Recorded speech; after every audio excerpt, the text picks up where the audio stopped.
जी, army public school के बारे में बहुत से लोगों को डाउट है। ये प्राइवेट है या सरकारी है या फिर किस प्रकार का ऑर्गेनाइजेशन है, और इसमें जो एम्प्लॉयमेंट है वो परमानेंट है क्या रेगुलर है। तो नमस्कार आप सभी लोगों को, welcome back to our channel exam knowledge zone. आज हम आर्मी पब्लिक स्कूल AWES जिसका एग्ज़ाम हुआ था, उससे पोस्टिंग होती है APS में, आर्मी पब्लिक स्कूल में। उसके बारे में हम सब कुछ डिस्कस करेंगे। स्पेशली हम डिस्कस करेंगे कि ये प्राइवेट है या गवर्नमेंट है, और इसमें जो एम्प्लॉयमेंट है, जो नौकरी मिलती है, वो सरकारी के तौर पे होती है या फिर प्राइवेट होती है, परमानेंट होती है या फिर टेम्प्रेरी होती है। सारा कुछ डिस्कस करते हैं। तो शुरू करते हैं। हमने वेबसाइट ओपन किया है APSCSB.in, frequently asked questions FAQ वाले सेक्शन में। इसमें हमने क्वेश्चन नंबर 11 में, इसमें कुछ क्वेश्चंस हैं और उसके कुछ आंसर्स दिए हुए हैं। क्वेश्चन नंबर 11 में मैंने देखा any relaxation for SC ST OBC candidates, मतलब ये क्वेश्चन है इसमें कि किसी SC ST OBC कैंडिडेट को कोई छूट मिलती है, मीन्स उसको आरक्षण का लाभ मिलता है या नहीं। तो आंसर में APS की तरफ से ये है कि army public school being private unaided schools we give no relaxation to any category. Army public school private unaided school होने के कारण हम किसी को कोई रिलैक्सेशन नहीं देते कैटेगरी वाइज। तो अनएडेड, प्राइवेट अनएडेड लिखा है। एक तो प्राइवेट एडेड होता है, प्राइवेट एडेड को हम अर्ध सरकारी भी बोल देते हैं कि प्राइवेट स्कूल है बट उसको गवर्नमेंट की तरफ से एड मिलती है, सहायता मिलती है। ठीक है, तो ये प्राइवेट अनएडेड है। तो ये अनएडेड पूरी तरह से प्राइवेट है। तो ये कभी भी आप कंफ्यूज मत होइएगा कि ये सरकारी स्कूल है।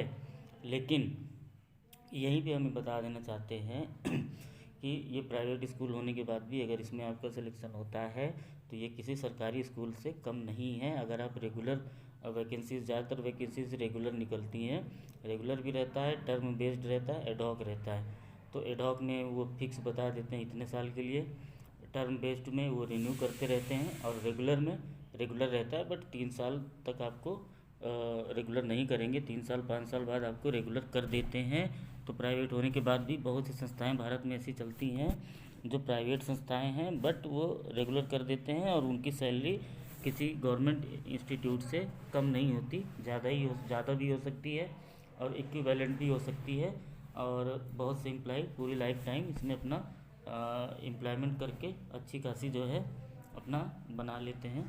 और बस इसमें एक चीज़ ये है कि जैसे आप कंपेयर करते हैं सरकारी जो प्राइमरी स्कूल होते हैं, यूपी के प्राइमरी स्कूल, बिहार के, MP के, तो इन सब प्राइमरी स्कूल में ये तो हैं पूरी तरह सरकारी, और अगर इनका कंपेयर APS से किया जाए तो कोई कंपैरिजन है नहीं। पहली बात तो आर्मी पब्लिक स्कूल बहुत ही प्रीमियम स्कूल्स में से एक होते हैं, और अगर इनके टीचर्स की बात करें, स्कूल का तो कंपैरिजन है ही नहीं, सरकारी स्कूलों से तो लाख गुना ज़्यादा वैल्यूएबल है। और अगर हम एम्प्लॉयमेंट की बात करें, फैकल्टी की बात करें, टीचिंग फैकल्टी और नॉन टीचिंग फैकल्टी, तो प्राइमरी स्कूल के टीचर्स की सैलरी भले सैलरी का कंपैरिजन अभी करेंगे, पहले उनकी तो जॉब परमानेंट होती है, ठीक है, लेकिन जो लाइफ शेड्यूल होता है जीवन का, जो इस प्राइमरी स्कूल में अगर आप दो बच्चे एक ही स्किल के हैं, एक ही टैलेंट के हैं, एक ने प्राइमरी स्कूल ज्वाइन कर लिया, एक ने आर्मी पब्लिक स्कूल ज्वाइन कर लिया, 10 साल बाद अगर आप दोनों से मिलेंगे तो आप में क्वालिटी दिखेगी। आर्मी पब्लिक स्कूल में पढ़ा रहे बंदे के अंदर उतनी क्वालिटी प्राइमरी स्कूल वाले बंदे के अंदर नहीं मिलेगी। रीज़न ये है कि प्राइमरी स्कूल का जो एटमॉस्फेयर है ग्रामीण क्षेत्र है, और बच्चे भी उसी थोड़ा सा एजुकेशन का लेवल वहाँ का काफ़ी डाउन होता है। इसकी वजह से मैं सबकी बात नहीं कर रहा हूँ, 90% केसेस में स्किल डेवलपमेंट नहीं हो पाता। टीचर्स भी अपना स्किल, जो भी स्किल रहता है उससे वो भूल जाते हैं, ठीक है, उस एटमॉस्फेयर में रह के। तो अगर आपका इसमें सिलेक्शन होता है तो नो डाउट हम रिकमेंड करेंगे कि इसमें आप ज़रूर ज्वाइन करें। बस डिसिप्लिन इसमें चाहिए, सबसे ज़्यादा डिसिप्लिन इसमें चाहिए। अगर डिसिप्लिन है तो आपको रेगुलर कर लिया जाएगा। दूसरी बात अब कर देते हैं सैलरी की। सैलरी देखिए यहाँ पे question number 14, what is the salary structure. The basic salary is as per 6th CPC rate. जो बेसिक सैलरी इनकी है वो 6th सेंट्रल पे कमीशन के अकॉर्डिंग होगी, मतलब वही सैलरी होगी जो सरकारी गवर्नमेंट इंस्टीट्यूशंस में या सेमी गवर्नमेंट इंस्टीट्यूशंस में जो सैलरी होती है वही सैलरी होगी यहाँ पे। साफ साफ लिखा है 6वां वेतनमान या 6वां सेंट्रल वेतनमान या सेंट्रल पे कमीशन, उसके अकॉर्डिंग होता है। लेकिन जो